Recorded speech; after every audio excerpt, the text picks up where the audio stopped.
You're listening to the Culture Connection Podcast. Here's your host, Giancarlo Nado. Welcome back. Welcome to the final episode of the Culture Connection Podcast. It's the finale. I'm your host, Giancarlo Nado, bringing you episode number 4 of a 4-part series.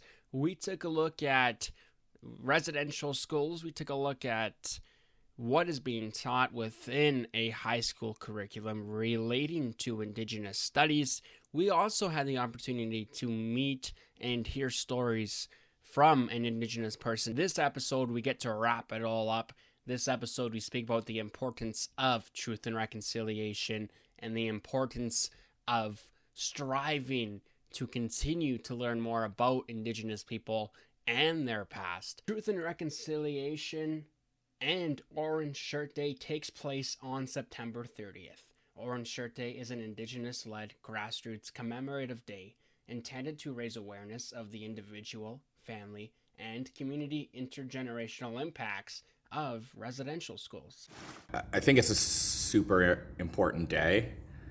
I will say I taught overseas for a few years, and then I came back and it was already embedded into the school culture here, and I'd never heard of it before, and it was great to see how many kids wore orange shirts on that day, because it wasn't a thing when I was doing my practicum before I left for overseas.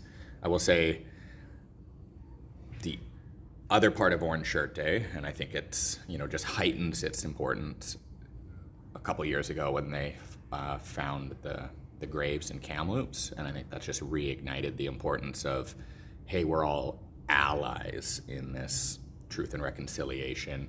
So I wear my orange shirt to say, I'm aware of the issue, and I'm working in some fashion to reconcile what happened.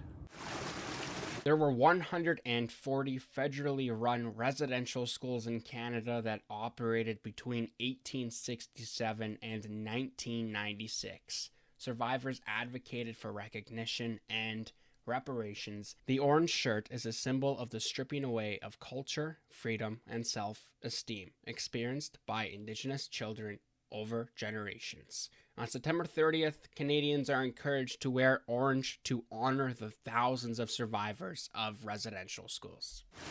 It's that day of reflect. I know 2 years ago was the first time we did it, and me and my partner, we bought a book, an audiobook. We were taking a trip that day to see my parents, but we got I believe it's called 10 Things You Didn't Know About the Indian Act, written by an Indigenous writer, and we listened to it because we want it. That's what the day's for. We want to grow our knowledge on it. As a social studies teacher, I was aware of some of them, but definitely not all the things in the book.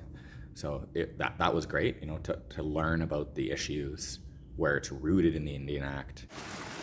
Across the country, hundreds of local activities take place that commemorate the history and legacy of residential schools.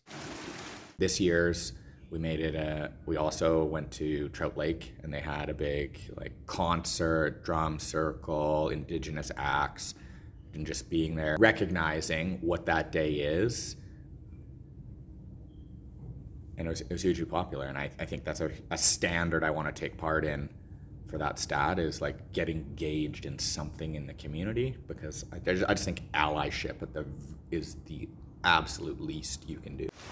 I've seen this a lot in sports, being active in the sports community, where hockey teams in particular will put orange tape on their sticks and even wear Indigenous-inspired uniforms to show their support. The Truth and Reconciliation Commission ran from 2008 to 2015 and provided those directly or indirectly affected by the legacy of the residential schools policy with an opportunity to share their stories and experiences. Their efforts culminated in the Indian Residential School Settlement Agreement, apologies by the government, as you heard with Stephen Harper, the establishment of the Truth and Reconciliation Commission, and the creation of the National Center for Truth and Reconciliation.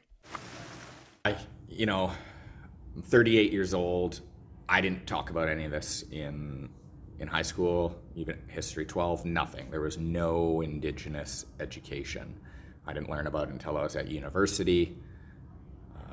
And as a teacher, I had to take a class on Indigenous studies. So, I'm not even that old. My kids are very young. And to know that, most of our population is kind of unaware of the issues. And if they do know about residential schools now, because they're on the news, again, they think, oh yeah, but that was 40 years ago now that they were a thing. So let's move on. But it's not so simple. What does reconciliation mean to you? On January 19th, 2018, Health Canada hosted a panel discussion with Indigenous leaders and experts to discuss reconciliation and what it means. I'm sure you've noticed in front of the art gallery, there are 2 teepees now. Up until recently, there was only one. And I'm in my mid-50s. I grew up in a time where you just wanted to blend in. You just wanted to not deny that you're Indigenous, but you just didn't want to be identified so people could point you out and, kind of abuse you or something like that. Reconciliation Canada is an Indigenous-led organization that began in September of 2012 with a bold vision to promote reconciliation by engaging Canadians in dialogue that revitalizes the relationships between Indigenous peoples and all Canadians in order to build vibrant, resilient, and sustainable communities.